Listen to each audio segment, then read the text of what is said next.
하심이 늘 함께 하시기를 축복합니다. 김정현 집사님 이제 이렇게 목소리를 튀게 된 간증을 들었었는데요.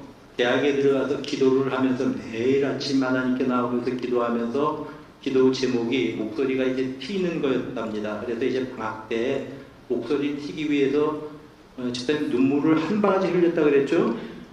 눈물을 한 바가지는 될 거래요. 흘린 눈물이 울면서 목소리가 이제 트이기 위해서 막 이렇게 이제 노래를 부르고 그래서 이게 목소리가 팍 튀었다고 하는 그런 이제 이 간증을 들었습니다. 아마도 하나님께서 그 기도를 들으셔서 우리 해운대 중일교회에서 지휘하고 함께 찬양을 하고 계시는 줄로 믿습니다.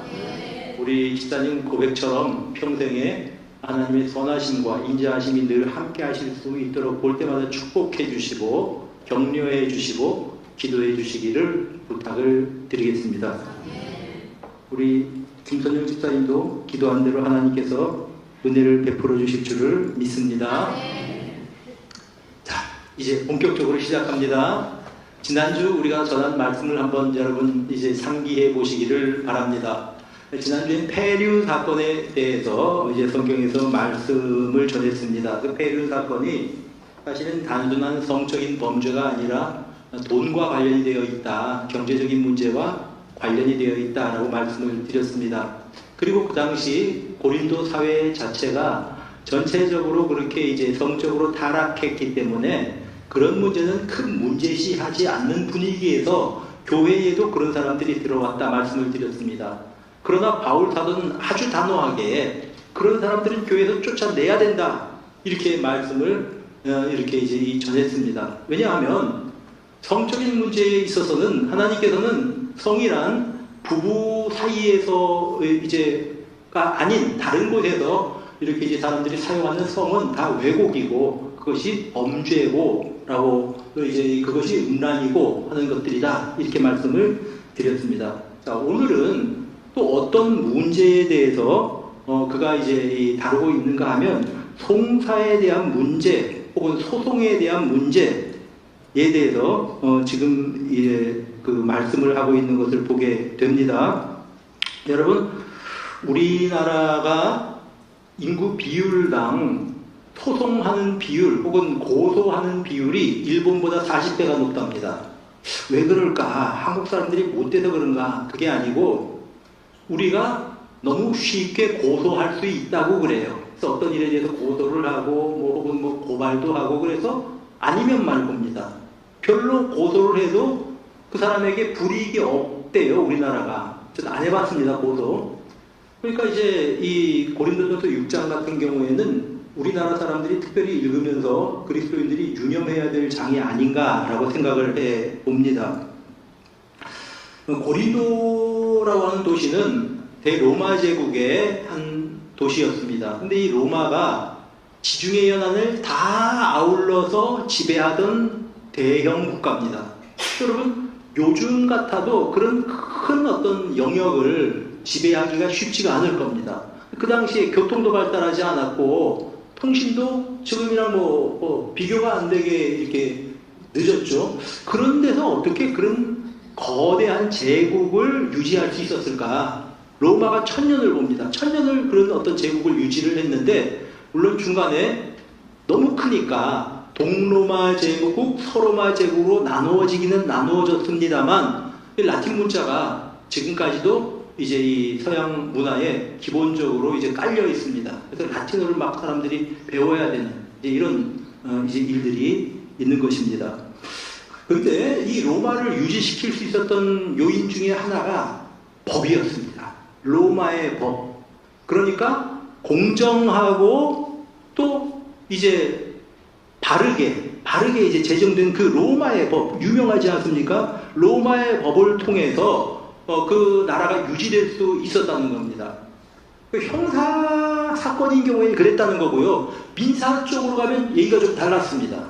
민사 쪽으로 가면 사람들이 막 이제 이렇게 고소를 해서 이익을 보는 사람도 있고 손해를 보는 사람도 있었다는 거죠. 예를 들자면 오늘 말씀을 전했습니다만 여러분 레위 같은 경우, 세리 같은 경우가 그런 거죠. 어느 정도 선만 그어놓으면 막 세리들이 마음대로 세금을 걷어서 착복할 수도 있고 배를 굴릴 수도 있고 이제 이런 점들은 있었습니다만 하여간 이제 그 나라가 유지될 수 있었던 기본 틀은 로마의 법에 있었다. 이렇게들 이야기들을 합니다.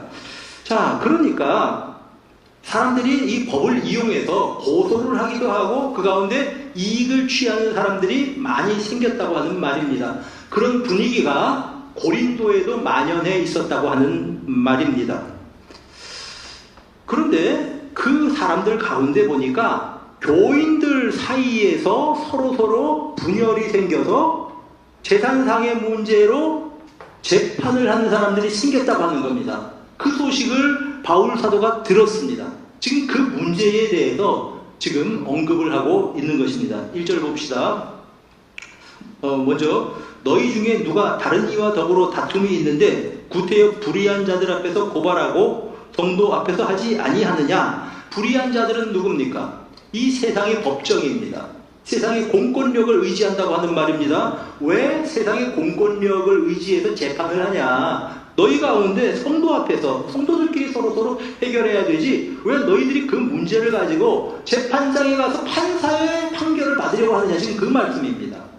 자, 우리가 여기서 교회가 세상의 공권력에 대해서 어떻게 보고 있는가를 한번 생각해 봐야 합니다. 여러분, 우리는 이 그리스도인이고 동시에 대한민국의 국민입니다. 그러면 대한민국 국법을 지켜야 됩니까? 아니면 어겨야 됩니까? 그렇죠. 우리가 이중신분이죠. 왜냐하면 그리스도인이자 하늘의 시민이자 동시에 이 땅 대한민국의 국민이기 때문에 그렇습니다. 로마서 13장 1절부터는 여기에 대해서 말씀하고 있습니다. 각 사람은 위에 있는 권세에 대해서 복종해야 된다. 이렇게 말씀을 하고 있습니다.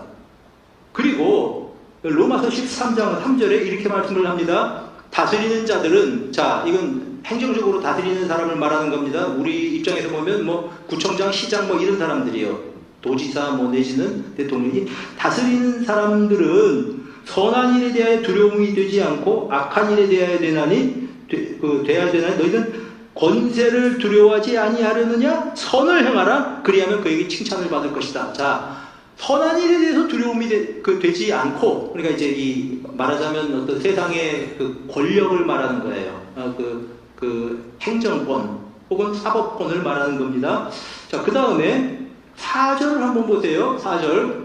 그는 하나님의 사역자가 되어. 여러분, 세상의 사법권을 가진 사람들은 성경에 보면 바울 사도가 하나님의 사역자라고 그렇게 말씀을 합니다. 목사님, 언제 구청장을 하나님이 임명하셨습니까? 언제 대통령을 하나님이 임명하셨습니까? 그런 뜻이 아니고 세상의 모든 권력은 하나님께로부터 나온 것입니다. 우리 국민 투표로 뽑았든 어찌됐든 간에 그 권력이 하나님이 세상을 통치하신다고 하는 전제하에 이러한 권력을 행사하는 사람들은 사실은 하나님께 권력을, 힘을 위임받아서 이 세상을 통치한다라고 하는 것이 바울 사도의 말씀입니다. 잘 생각해야 됩니다. 우리는 성경만 지키면 되지 세상법은 지키지 않아도 된다. 여러분, 세상법 지키지 않으면 어떻게 됩니까? 제재가 이제 생깁니다. 여러분, 저도요 그렇게 하면 안 되는데 어떤 때는 신호 위반을 하면 어떻게 되겠습니까? 제가 벌금 낼까요? 안 낼까요? 내야죠. 저도 그런 때가 있단 말이에요. 여러분, 절대로 여러분들 그렇게 하지 마세요. 어떻게 하다 보면은 어떻게 다 이제 이렇게 신호를 이렇게 못 보고 막 지나가는 경우가 있으면 저한테도 고지서가 올까요? 안 올까요? 내야 됩니까? 안 내야 됩니까? 내야 돼요. 냈습니다. 저도. 내면 내가 아프지만 운전할 때 법을 잘 지켜야 되는 겁니다. 자, 그런 거죠, 이제. 그래서 이제 하나님의 사역자라고 이렇게 이야기를 하고 있습니다. 그러니까 사법권을 인정합니다, 교회에서는. 그러니까 사법권에 의해서 세상에 불의한 일들을 걸러내고 이제 공정하게 세상이 유지가 되는 것인데 교회도 사법권의 도움을 받아야 될 경우들이 생겨요. 예를 들어서 불의한 일이 있으면 행정소송을 할 수도 있고요. 우리가 신앙의 자유를 어떻게 침해받게 될 경우에는 우리도 이제 소송을 할 수도 있고 그렇습니다. 근데 지금 여기서 말하고 있는 그거는 무엇인가 하면 교회에 교인들끼리 소송이 걸렸다고 하는 말입니다. 지금 그 말을, 그 사건을 이야기하고 있는 겁니다. 인천에 있는 어떤 교회 일입니다. 그 교회가 뭐 이런저런 일로 해서 인천에서 이제 크기로 이제 뭐 손가락 안에 꼽는 교회예요. 서로 싸웠습니다. 그리고 분쟁해서 법원에 서로 소송을 하고 난리였습니다. 여러분, 법원에 가서 소송하면 교회가 부흥할까요? 아니면 교회 사람들이 빠져나갈까요? 잘하시네요. 그렇게 됐습니다. 교회가 빠져나가고 중직자들 낳고 뭐 이렇게 됐어요. 그 교회를 어쩔 수 없이 이제 이 매각을 하는데 다른 교회가 와서 그 교회를 사서 들어왔습니다. 그 사서 들어간 교회 목사님을 제가 잘 아는 사람이에요. 그 장로님들을 이렇게 만났답니다. 그 교회 그 건물을 가지고 있는 장로님들을 만나서 그랬답니다. 정말 목사님한테 자기 건물을 파는데 사는 목사님한테 눈물을 흘리면서 그러더래요. 목사님 너무 힘들었습니다. 너무 힘들었습니다. 뭐라 그러겠어요, 목사님이? 힘드셨죠, 장로님들? 너무 힘드셨죠? 그 마음 하나님이 다 아실 겁니다. 그랬더니 그거 하나 바라고 살았습니다. 그러면서 눈물을 뚝뚝 흘리더래요, 장로님들이. 가만히 목사님이 생각하니까 이 건물을 매입은 하지만 그냥 두면 안 되겠더랍니다. 이게 장로님들이 뭔가 대단히 잘못 알고 있대요. 그래서 이 이야기를 했습니다. 장로님들, 아버지가 자식들끼리 서로 싸우면 누구 편 들겠습니까? 물었대요. 여러분, 자식들끼리 싸우면 부모가 누구 편 듭니까? 누구 편도 못 들어요. 그런 겁니다. 장로님들이 같은 교인들끼리 서로 싸우고 소송하고 그랬죠. 하나님께서 왜 침묵했는지 아십니까? 누구 편도 드실 수 없었던 겁니다. 하나님이. 장로님들, 회개하셔야 될 일입니다. 장로님들 때문에 상처 입고 흩어진 교인들이 얼마나 많습니까? 이 교회에. 그렇게 얘기를 했더랍니다. 여러분, 부산에도 있어요. 그런 교회요. 되게 큰 교회였습니다. 소송하고 싸우고 재판하고 그 교회에 장로님들, 안수집사님들, 권사님들, 가정들만 남았어요. 뼈다귀만 남은 거예요. 쉽게 말해서. 교회에 그런 어떤 연고가 없는 사람들은 다 흩어져 버렸습니다. 이게 뭐 하자는 겁니까? 바울 사도는 지금 그런 것들을 염두에 두고 하는 말씀입니다. 조금 이익 보자고 소송해요. 재판해요. 그런 점을 생각을 하고 넓게 생각을 해서 하나님의 영광을 생각해야 된다라고 하는 것이 바울 사도가 이제 6장을 통해서 주시는 교훈입니다. 자, 우리 1절을 보았는데 2절부터 좀 차분하게 한 절씩 좀 생각을 해 봅시다. 2절 한번 읽어봅니다. 시작.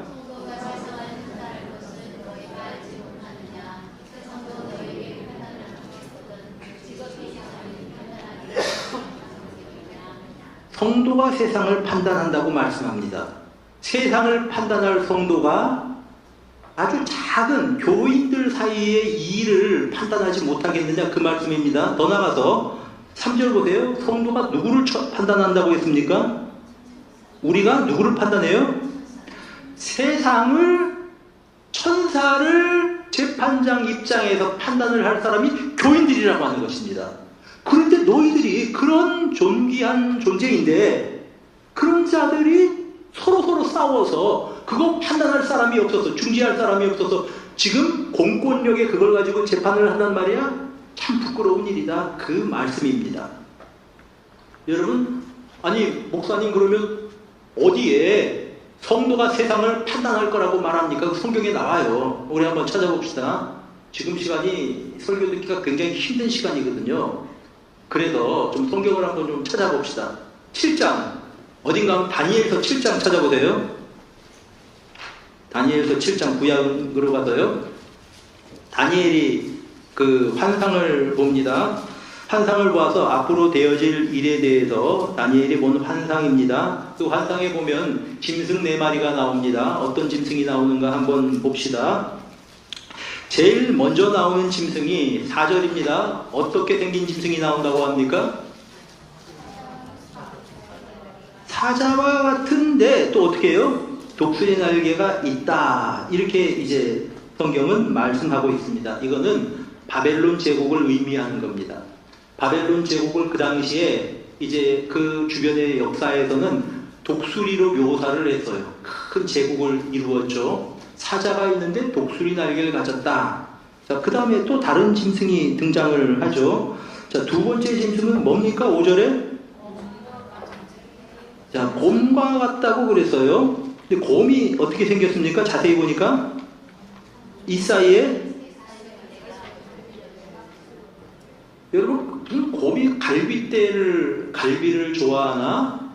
이게 뭔가 하면요, 이 곰은 이 바벨론을 무너뜨리고 일어난 메데 바사, 페르시아를 의미합니다. 그런데 왜 갈빗대 세 개를 물고 있냐면요, 이 페르시아가 멸망시킨 큰 제국이 세 개가 있습니다. 하나는 바벨론, 하나는 애국, 또 하나는 리디아. 이 세 개 나라를 무너뜨리고 제국을 이룰 나라. 그래서 곰이라고 표현을 했고, 곰이 갈빗대 세 개를 물고 있다고 그렇게 표현을 했습니다. 그 다음에 세 번째 짐승이 또 나타납니다. 6절입니다. 뭡니까? 어떻게 생겼습니까? 표범은? 그 다음에 또요. 이 나라는 어떤 나라인가 하면 페르시아를 무너뜨리고 그 지역을 제패했었던 나라 그리스입니다.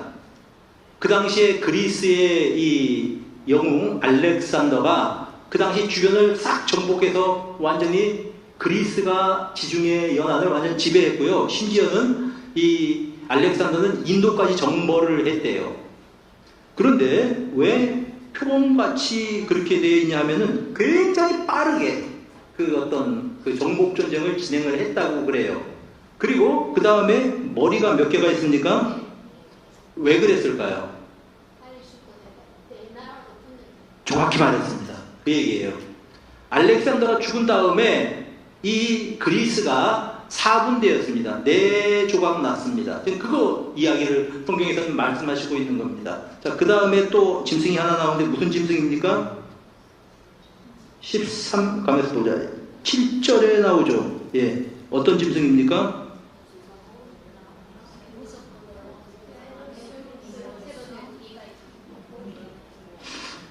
이게 짐승이 짐승이라고 얘기하면 쉬울 텐데 그냥 저기 사자라고 이렇게 되면 호랑이라고 하든지 그러면 쉬울 텐데 그거는 없고요. 7절에는 무서운 짐승이 있다고 그렇게 말합니다. 이 짐승이 혹시 뭔지 여러분 아십니까? 역사를 쭉 연구해 보면 그리스를 무너뜨리고 지중해를 제패한 나라가 무슨 나라죠? 얘기했어요. 지금 로마 제국이에요. 로마 제국.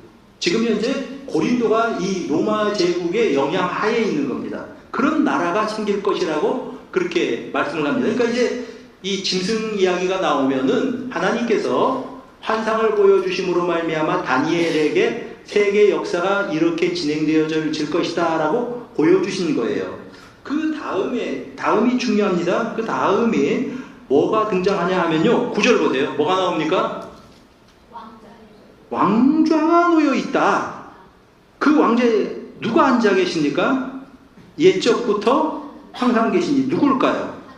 하나님의 보좌입니다.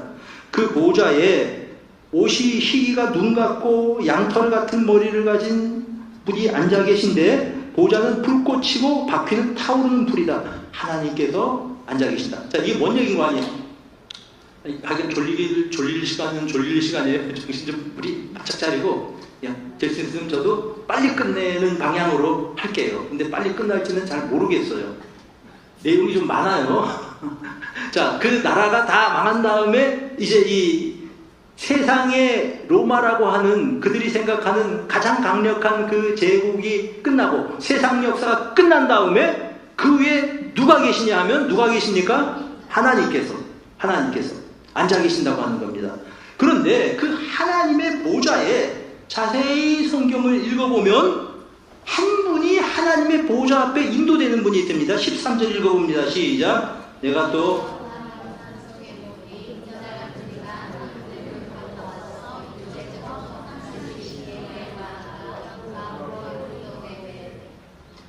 어떤 분이 있는데 하늘 구름을 타고 인자 같은 이 사람같이 생긴 어떤 분이 하나님의 보좌로 인도가 되는 겁니다.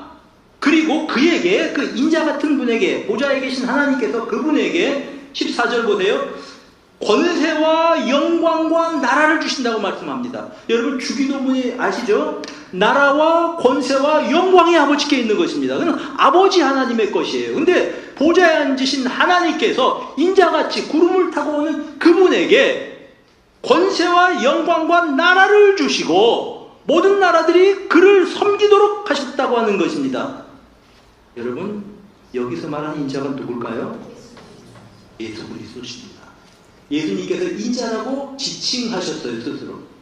예수님께서 인자라고 하실 때는 다니엘서 7장에 나오는 이 사건을 배경으로 하고 하시는 말씀입니다. 성부 하나님께서 나라와 권세와 영광을 다 위임해 주셔서 왕의 왕 주의 주로 통치하시는 그분, 우리 주 예수 그리스도께서 구름을 타고 오신 것 같이 그분에게 모든 세상의 권세를 위임하실 것이다. 이렇게 역사가 이루어진다고 하나님께서 다니엘 선지자를 통해서 보여주신 겁니다. 자, 그 다음이 중요한데, 그 다음 13절 보세요. 13절 또 어떻게 됩니까? 13절 우리가 봤고요.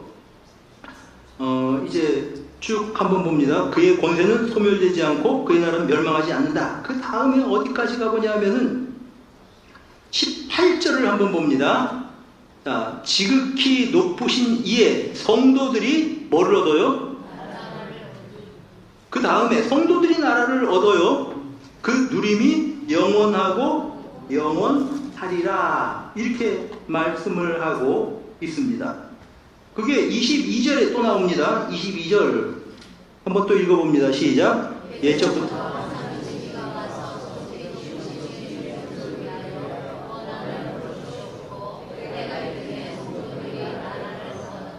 누가 나라를 얻는다고요? 이거죠. 이제 하나님께서 역사가 어떻게 진행될까를 보여주시면서 성도들이, 하나님의 자녀들이 나라를 얻게 될 것이다. 이렇게 말씀을 하십니다. 이것이 초대교회 성도들의 믿음이었습니다. 그래서 예수께서 재림하시게 될 때에 하나님을 섬기는 그리스도인들이 나라를 얻게 되어서 세상을 심판하고 혹은 재판하고 공정하게 세상이 성도들의 판단에 의해서 세상이 이렇게 이제 하나님의 나라가 이루어질 것이다. 이것이 초대교회 성도들의 믿음이었습니다. 그래서 초대교회 성도들이 이렇게 신앙 고백을 했던 것입니다. 보면은 디모데후서 2장 12절에 보면 이렇게 말씀을 하고 있습니다. 예, 한번 보여주세요. 자, 읽어봅니다. 시작. 참으면 또한 함께 왕노릇 할 것이요 우리가 주를 부인하면 주도 우리를 부인하실 것이다. 다니엘서 7장의 그런 역사 의식이 우리 신앙의 선배들, 처음 신앙생활을 하던 그 초대교회 성도들이 가지고 있던 신앙입니다. 그래서 하는 말이 우리가 참으면 어떻게 된다고요? 왕노릇 할 것이다. 이렇게 말씀을 했습니다. 이런 역사관을 가지고 있는 성도들이 그 고린도교회 교인들입니다. 자, 이런 것들을 염두에 두시고 우리가 고린도전서 6장을 다시 한번 읽어보면은 이렇게 말씀을 하는 거죠. 성도가 세상을 판단할 것을 너희가 알지 못하느냐. 여러분 이해되시죠? 이게 무슨 말인지. 그 다음에 더 기가 막힌 것은 3절에 우리가 누구를 판단합니까? 천사를 판단하는데 너희들이 지금 서로가 서로 세상 법정에 재판을 하고 그래서 너희가 옳다고 주장하느냐? 이 가당키나 하냐? 라고 지금 책망하는 것입니다. 4절 보세요. 그런즉 너희가 세상 사건이 있을 때, 여기서 세상 사건이라고 하는 말은 세상에서 일어난 사건이 아니고 세상적인 사건이 교회에서 일어났다는 겁니다. 어떤 재산 분쟁이 있었다든가 교회에 그런 일이 있을 때 4절 교회에서 경이여김을 받는 자들은 세상의 사법권을 가진 사람들입니다. 그 사람한테 재판해달라고 그래? 이게 지금 말이나 되냐는 얘기입니다. 우리는 세상을 얻을 사람들이고 세상을 심판할 혹은 재판할 사람들인데 그런 우리가 스스로 재판을 못해서 세상에 경이 여기는 사람들한테 재판을 받고 판단을 받으려고 하느냐? 라고 지금 현재 책망하는 겁니다. 5절 내가 너희를 부끄럽게 하려고 이 말을 하노니 너희 가운데 그 형제간 일을 판단할 만한 지혜 있는 자가 이같이 하나도 없느냐? 너희들 가운데 교회에서 이거 판단할 사람이 하나도 없느냐? 이렇게 말씀하시는 거예요. 아마도 이 고린도 교회에 어떠한 그런 분쟁이, 재산 분쟁이 있었던 것 같습니다. 그래서 아주 이제 이들이 아주 치열하게 다툼을 벌였던 것 같습니다. 세상 법정에 나가서 다 싸우는 거죠. 그러면 아까 말씀드렸지만 그런 일 일어나면 어떻게 되는 겁니까? 교회는 흩어지는 거예요. 전도를 하는 게 아니라 전도의 문을 막는 겁니다. 교회에서 싸움이 일어나면요. 이런 일들이 된다고 하는 겁니다. 그래서 바울 사도가 내가 너희를 부끄럽게 한다. 너희 가운데 판단할 만한 사람이 아무도 없느냐. 6절 형제가 형제로 더불어 고발할 뿐 아니라 지금 이런 일들이 일어났다는 말입니다. 고린도 교회. 6절 믿지 않는 자들 앞에서 하냐. 그 다음에 7절 보세요.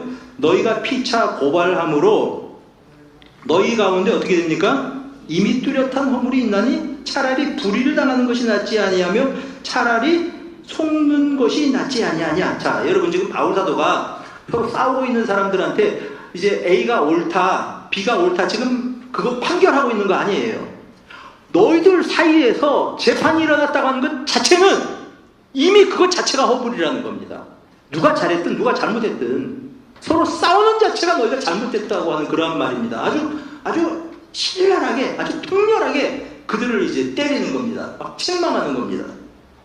그러면서 차라리 속는 게 낫고 차라리 손해보는 게 낫다. 그 다음에 너희는 불의를 행하고 속이는구나. 그는 너희 형제로다. 그렇게 말씀하고 있습니다. 여러분, 불의한 자는요, 9절 하나님 나라를 유업으로 받지 못할 사람들입니다.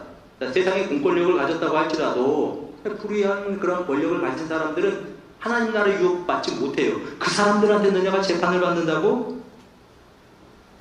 이렇게 책망하고 있는 것입니다.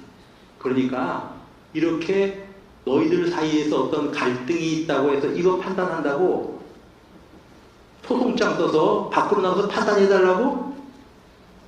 그 자체가 불의라고 하는 겁니다. 이게 누가 잘했고 누가 잘못했고 그 얘기를 하는 게 아니에요. 바울 사도가 벌써 그렇게 하는 자체가 너희가 불의다 라고 이렇게 지금 말씀하고 있는 것입니다.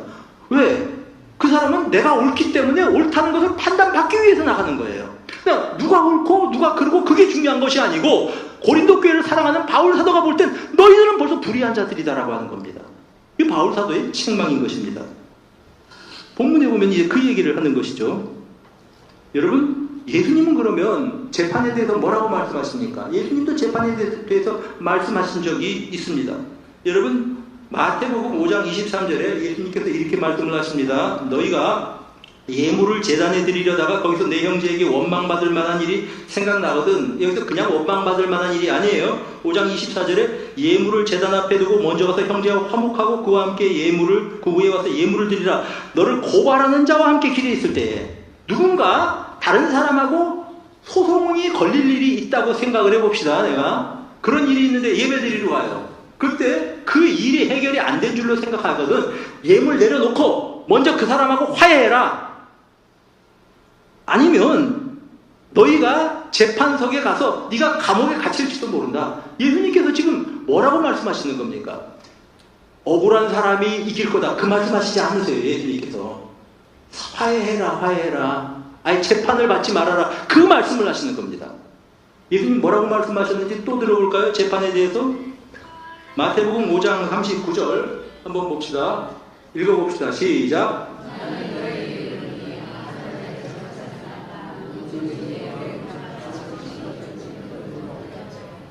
자, 오른뺨을 때리면 왼뺨을 돌려대라는 게 이런 겁니다. 누가 오른뺨을 때리면 이쪽 뺨을 맞았으니까 오른뺨이죠. 저에게는 이렇게 대하는 게 아니고 사람을 오른뺨을 딱 때리면요. 그러니까 이제 왼손으로 때려야지 오른뺨이 되겠죠. 맞는 사람이 있어서 누가 딱 뺨을 때립니다. 그러면 어떻게 돼요? 뺨을 때리면 사람 얼굴이 일로 돌아갈 거 아닙니까? 맞았으니까. 그러면 이쪽으로 손등으로 상대편 반대뺨을 또 때리는 거예요. 이거를 말합니다. 왜냐하면 이거는 그 당시 상당한 인격적인 모욕으로 그렇게 이제 알던 그런 그 시대였습니다. 그러니까 오른뺨으로 세게 때리고 다시 손등으로 때리는 게 더 세게 때렸고 그 차원이 아니고 그들의 문화에서는 이렇게 때리고 손등으로 때리는 건 사람 취급을 안 한다는 얘기예요. 근데 예수님께서 뭐라고 그러십니까? 오른뺨을 누가 너희에게 오른뺨을 때리거든 어떻게 하라 그랬어요? 왼 뺨도 때리게 둬라. 모욕하거든 모욕 당해라, 그 말씀입니다. 그 다음 38절 잠깐만요. 39절 40절 한번 봅시다. 시작. 또 너를 고발하여. 여러분, 이게 뭐냐 하면은 그 당시에 옷이란 게 흔하지를 않았습니다. 요즘처럼요. 겉옷은 그 당시에 겉옷이자 동시에 이불입니다. 그 사막 기후가 굉장히 밤이면 추워요. 그러면 겉에 이렇게 입던 옷을 밤에는 이걸 가지고 덮고 자면 이게 이불입니다. 그래서 구약 성경에서 다른 사람들의 옷을 담보해서 돈을 빌려줄 때는 저녁이 되면 그 옷은 원래 돈 빌려간 사람한테 돌려주게 되어 있어요.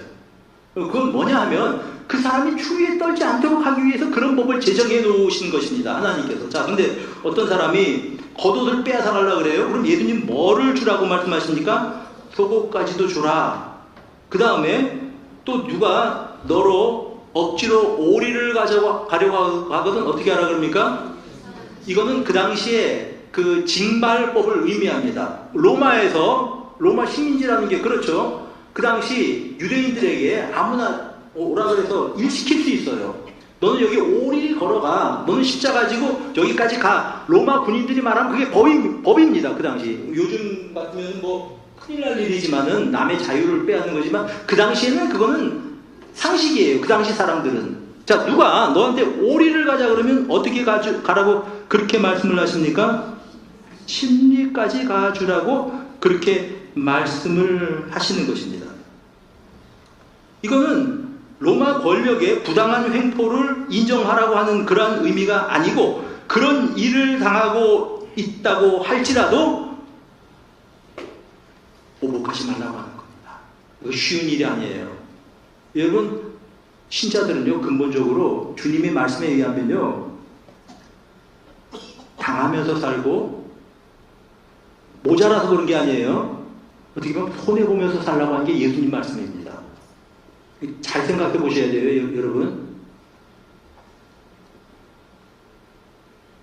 여러분,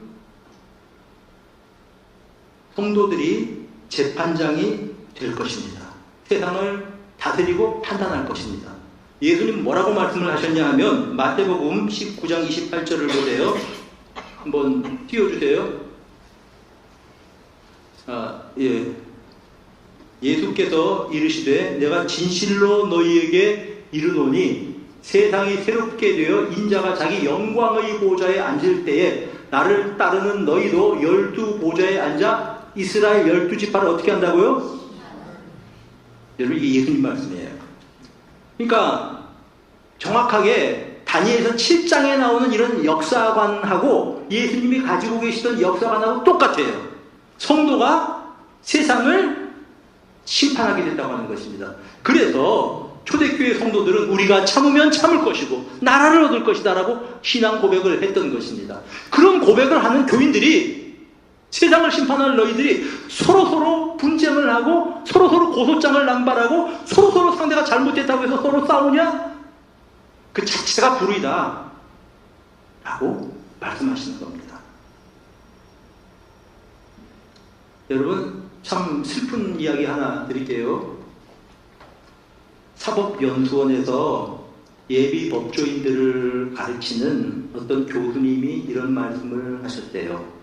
하는 말이, 여러분들은 교회법만 잘 연구를 해도 그 시장이 굉장히 넓을 겁니다.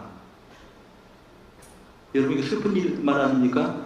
사법연수원 교수가 교회 사이에 소송이 그렇게 많아서 교회법 전문가가 되면, 여러분 이제 변호사도 전문 변호사 있잖아요. 이혼 전문 변호사, 어떤 상속 전문 변호사, 다 자기 분야가 있는데 교회법만, 중요한 교단의 헌법책만 잘 가지고 연구를 해서 여러분들이 소송을 의뢰해도 여러분 그 시장이 굉장히 넓을 겁니다.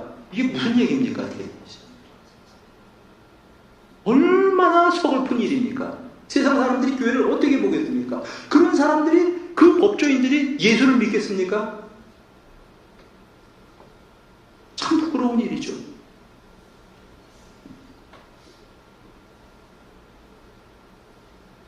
사랑하는 여러분, 6장 8절에 너희는 불의를 행하고 속이는구나. 그는 너희의 형제구나. 여러분, 죄송합니다. 제가 막 그냥 얘기를 해서 우리 교회는 그런 일이 없는데 여러분 보고 드리는 말씀은 아닙니다. 이 당시 고린도 교회가 이 꼴이었다고 하는 말이에요. 이 꼴. 바울 사도가 그냥 있을 수가 있습니까? 그렇게 말씀을 하고 있는 것입니다. 너희는 형제다. 형제들과 싸우고 있다. 이렇게 말씀을 하고 있는 겁니다. 오늘 우리가 성찬식에 참여했죠? 성찬식에 참여해서 주님의 살과 피를 나누어 먹은 사람은 형제입니다. 주님이 보시는 개념은 그렇습니다. 우리는 형제입니다. 그래서 형제입니다. 예수 안에서 형제가 된 사람들입니다. 그러면 싸우면 안 된다는 얘기입니다. 또 계속 한번 우리가 생각해 봅시다. 지혜롭다고 생각하는 사람들이, 내 의의를 드러내려고 하는 사람들이 그런 일을 한다고 하는 말입니다. 자, 교회에서 분란이 일어나면요, 다 하나님의 의를 이룬다고 생각해요. A, B 서로 싸웁니다. A도 하나님의 뜻을 이루어, B도 하나님의 뜻을 이루어, 나는 생명 걸고 이 일을 한다 그러고 서로 싸운다는 말입니다. 얼마나 기가 막힌 노릇입니까? 바울 사도가 말하면 너네 둘 다 벌써 그 자체가 너희가 허물이다, 이렇게 말씀을 하고 있는 것입니다. 그리고 바울 사도의 표현을 빌리자면 고린도전서에 나오는 그런 사람들은 서로 싸우려고 내가 옳다 그러면서 막 목소리를 높이고 저건 나쁜 사람이야. 그런 사람들은 어떤 사람인가 하면요, 바울 사도의 표현을 빌리면은 영적인 어린아이들입니다. 아이들이에요. 그 사람이 신앙 연륜이 암만 깊고 신학 박사학위를 10개를 가지고 있어도 다 소용없습니다. 그렇게 처신을 한다는 사람들은 믿음의 어린 아이들입니다. 유치한 사람들입니다. 여러분, 고린도전서 3장 17절 우리가 한번 이제 다시 한번 생각해 봅시다. 자, 누구든지 하나님의 성전을 더럽히면 하나님은 그 사람을 멸하시리라. 하나님의 성전은 거룩하니 너희도 그러하라. 여러분, 하나님의 성전은 거룩한데 그것을 더럽히는 사람은 영적으로 어린 아이라고 하는 말입니다. 이게 지금 고린도전서에서 우리에게 주시고 있는 그런 말씀입니다. 여러분, 영적으로 어린 사람이 초신자가 어린 사람이라고 말하지 않았어요. 바울 사도는 신앙생활한 지 연륜이 짧은 사람 어린 사람이라고 말하지 않았습니다. 하나님의 교회를 부수고 하나님의 교회를 무너뜨리고 자기 의를 드러내고 내가 옳다고 말하며 사람들은 상처를 입든지 말든지 간에 내 말이 옳다고 한 그 사람은 영적으로 어린 아이라고 하는 말입니다. 이것이 바울 사도의 말씀입니다.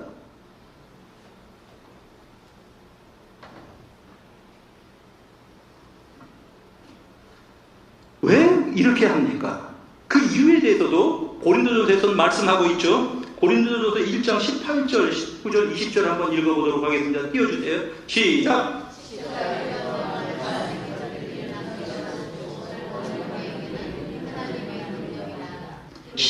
예, 내가 지혜 있는 자들의 지혜를 멸하고 총명한 자들의 총명을 폐하리라 하니, 지혜 있는 자가 어디 있느냐? 선비가 어디 있느냐?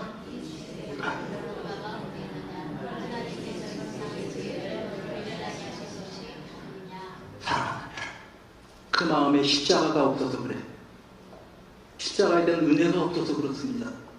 은혜가 말라서 그렇게들 행동을 하는 겁니다. 그래서 교회가 깨어지고 부서지고 전도의 길이 막히는 겁니다. 이렇게 싸우는 사람들에게서 제일 중요한 것은 하나님의 영광이 아닙니다. 말은 하나님의 영광이라고 말하는데 자존심이 제일 중요한 요소입니다. 어떤 사람은 병원 원장이요, 교회 분쟁이 일어났는데 병원을 팔아서라도 분쟁하겠대요. 그 병원이 큰 병원이에요. 종합병원이에요, 서울에. 이야, 대단한 사람이다. 그 병원 원장이 우리나라의 어떤 한 분야에 있어서는 탑급의 의사입니다. 참 대단하다. 그 병원을, 종합병원을 다 팔아서라도 교회 분쟁에서 이기겠다? 그 얘기를 듣고 제가 너무 마음이 아팠습니다. 그렇게 자존심이 소중한가?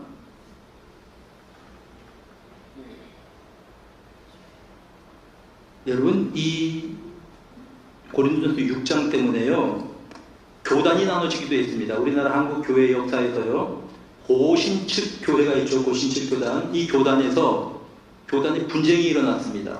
근데 우리가 사법권에 고소를 할 수 있다라고 하는 사람들이 생겼어요. 거기에 대해서 성경에는 고소하지 말라고 했으니까 그건 불법이다 하는 사람들이 또 그것 때문에 나눠졌어요. 그래서 고신측 교단이 두 개로 나눠졌습니다. 그래서 자기들은 그냥 이 고신이라 그러고 또 나온 사람들은 우리는 방고소 고려측 이름을 또 그렇게 붙였어요. 참 별난 걸로 다 싸워서 또 교단이 나눠주는구나 그런 생각을 해봤습니다. 제가 부산에 있는 한 교회 이야기를 예를 들어 드릴게요. 어떤 자세를 취해야 되냐 하면 그런 일이 있어서요. 교회 실명을 이야기해도 뭐 그렇게 이제 괜찮습니다. 이게 초량교회라고 있어요. 이게 한강 이남에 제일 처음 세워진 교회죠. 선교사님이 세운 그 초량교회가 이제 해방 이후에 분쟁이 생겼습니다. 그래서 그 원인은 정확히 저도 잘 몰라요. 교회들끼리 싸우는데 그래서 이제 교회가 나눠지고 뭐 지도자들이 나눠지고 했었는데 어떻게 했냐 하면요. 싸우지 말고 우리가 초량교회 건물을 놔두고 가까이 가서 개척하자 이렇게 된 겁니다. 그때 이제 그 일을 주도했던 분이 한상동 목사님이세요. 고인이시죠. 고신측 교단에 이제 뭐라 그럴까 그 굉장히 어른으로 대접을 받으시는 분인데 한상동 목사님이 사람들 우 끌고 나와서 교회가 없으니까 그 앞에 이제 초량에 그 앞에 어떤 공터 같은 데서 그때 비가 왔답니다. 우산 쓰고 밖에서 예배를 드렸대요. 그래서 이루어진 교회가 삼일교회입니다. 자, 한번 생각해 봅시다. 그 초량교회 예배당 가지고 서로 싸우고 분쟁했으면은 뭐 어떤 쪽으로든 간에 손은 들어줬겠죠. 어떻게 됐겠습니까, 교인들이? 우리가 나가자. 그래서 초량교회는 초량교회대로 나름대로 이제 발전을 해서 지금 초량교회가 있는 것이고, 삼일교회는 삼일교회대로 자기들끼리 또 힘을 모아서 예배드리라 힘을 모아서 거기다 또 예배당을 지었고 그렇게 된 겁니다. 여러분, 형제끼리 싸워서 재산 때문에 가지고 있는 어떤 주도권 때문에 싸우는 거 아닙니다. 그렇게 하지 말라고 하셨어요, 주님께서. 사랑하는 여러분, 아브라함의 정신을 우리가 배워야 합니다. 자, 롯과 아브라함이 함께 있지를 못해요. 근데 아브라함이 어떻게 합니까? 롯에게 네가 먼저 선택해라. 원칙적으로 말하면 윗사람에게 먼저 우선권을 드리는 게 맞지요, 그때. 롯은 비옥한 땅을 먼저 선택했습니다. 근데 아브라함은 그 롯을 책망하지 않고 롯과 싸우지 않고 롯이 선택하지 않은 땅을 선택을 했습니다. 이게 아브라함의 선택입니다. 그리고 하나님은 아브라함을 축복하셨습니다. 중요한 교훈이에요. 사랑하는 여러분, 우리가 구역에서나 어디 감정 상하는 일 있을 수 있죠. 사람이기 때문에. 그런데 싸우지 마십시오. 양보하십시오. 용서하십시오. 우리는 그리스도인입니다. 예수님은 양보하시고 용서하시고 양보하시고 용서하시다가 십자가에서 돌아가셨습니다. 이게 예수님이 하신 방법이고 그런 방법을 따라가는 것이 예수 그리스도의 제자인 그리스도인들의 삶의 방법인 것입니다. 여러분 모두가 이런 주님을 본받아서 우리들이 이제 십자가의 도를 이루는 성도들이 다 되시기를 우리 주님의 이름으로 축복합니다.